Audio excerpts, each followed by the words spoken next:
everyone here okay? Yeah. Oh, that's good.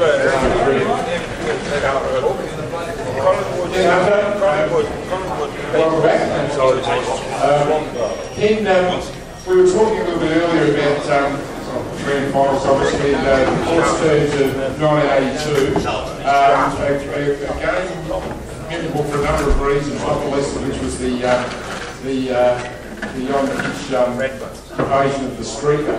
Can you tell us a little bit about your own personal dealings with that situation, that particular time? Thanks, Tony. Thanks for reminding me of that one. But I will go back to earlier in '82 when I played at Carlton in '81. We won the grand final, and David Parkin was saying, Swat Mackay retired, he goes, "We need another board." I said, "Look, I know a bloke in Claremont I used to play with, he's got really strong hands, and I reckon you should go and have a look at him." He goes, "Who is he?" And I said, "Oh, he's a bloke called Ross Titchburg." He goes, "Oh, where's he live?" I said, Ross Titchburg. And he said, "Oh, where's he live?" And I said, "Oh, it's in Kukerin." He goes, "Where's that?" And I said, "Oh, he just got off the plane, it's just down the road."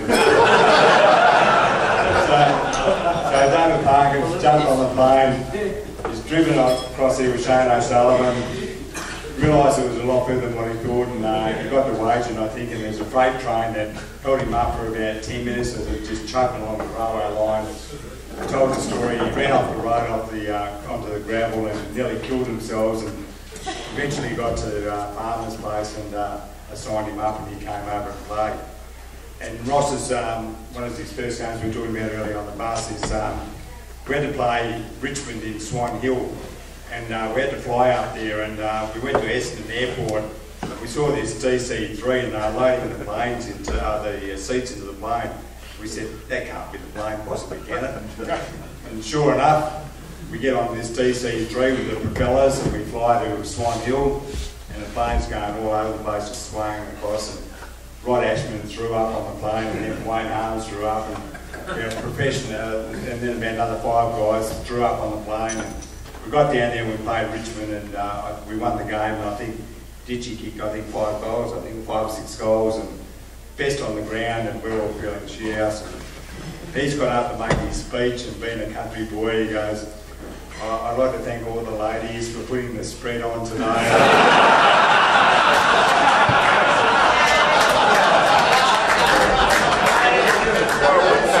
We're all pissing ourselves up. Look at this country bumpkin. Anyway, so Butchie's sort of like, you know, he played the first half of the season in the twos and kicked 40-odd goals up to halfway through the season. And he kept on saying to Parkin, "Look, play me at full forward." And eventually he got his go, and he kicked another 60-odd goals. So he kicked over 100 goals for the season between reserves and seniors. And one game in particular, he kicked 12 goals out of Waverley, and 12 goals too. 12 goals too. 5 of those were on Simon O'Connor. Simon O'Connor, who was a Test cricketer, and I think that was the end of his football career after Ditchy destroyed him that day. Bastard! So it comes to the grand final, of course, '82, and Ditchy gets knocked out accidentally by Martello. About 20 minutes into the first quarter, Jimmy Jess, who seemed to have it in for me for some reason, cleaned me up, knocked me out. I started to get picked up, and Harvey looking at me going, and I just said, "Ah, fuck, what's going on?" And they've carted me off, and I was sitting on the bench, and I don't know, you blokes would have been knocked out before, some of you. It's sort of like you get this sort of surreal sort of feeling, you don't really know what's going on. And I think, I'm sitting on the bench, and I'm going, "I think I'm playing in the grand final, I'm sure I am." I'm looking around, I can see this big crowd. And then I see this naked lady run across the ground. And I think, I know where I am, I'm on a footy trip.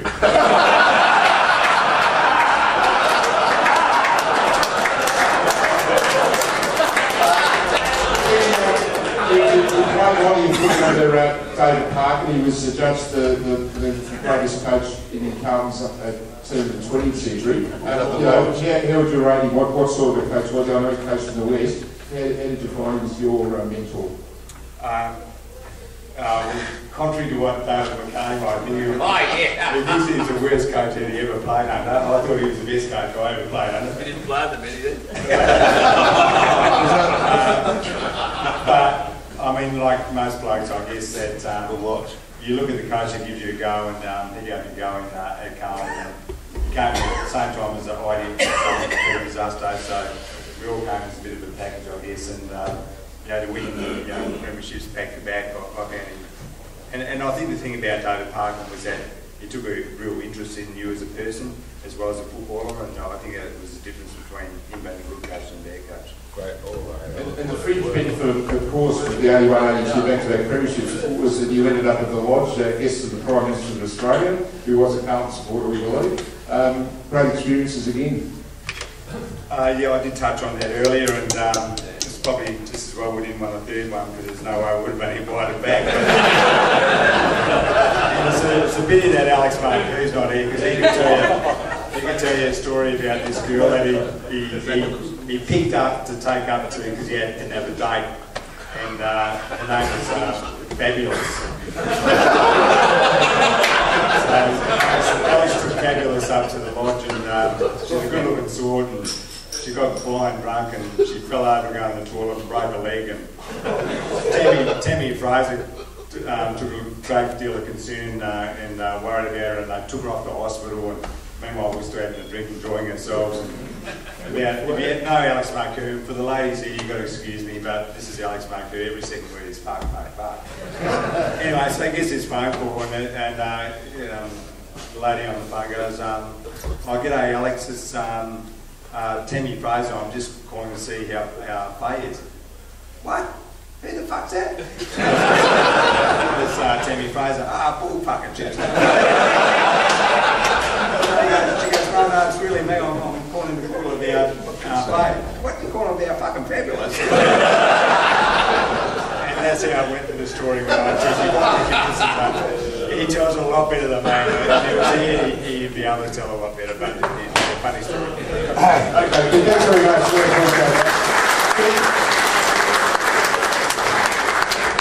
So welcome Geoff Southby, please, once again. Thanks, Geoff. Geoff, I didn't mention or ask the question of Ken, but Ken, I think, was in the fortunate position of being a best and fairest winner in a premiership year.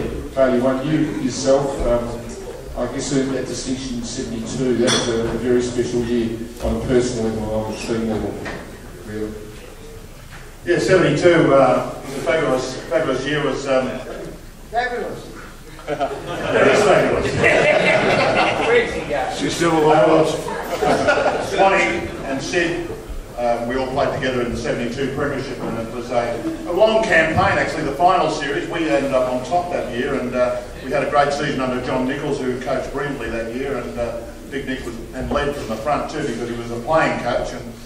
And we made the finals in the first qualifying final. It was the first year of the final five, 1972, the first time they introduced 5 into the finals rather than the previous final 4. And we played in a qualifying final first up and played a draw with Richmond, against Richmond, and shocking sort of null sort of vacuum feeling afterwards, very frustrating. And we saw it this year with the grand final, how unsatisfied both parties were. And so we had to go back the next week and play again, and Richmond flogged us, give us a real flogging.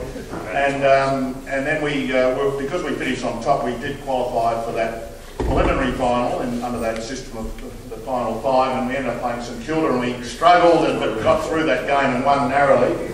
And then Big Nick and his selection committee did some pretty interesting.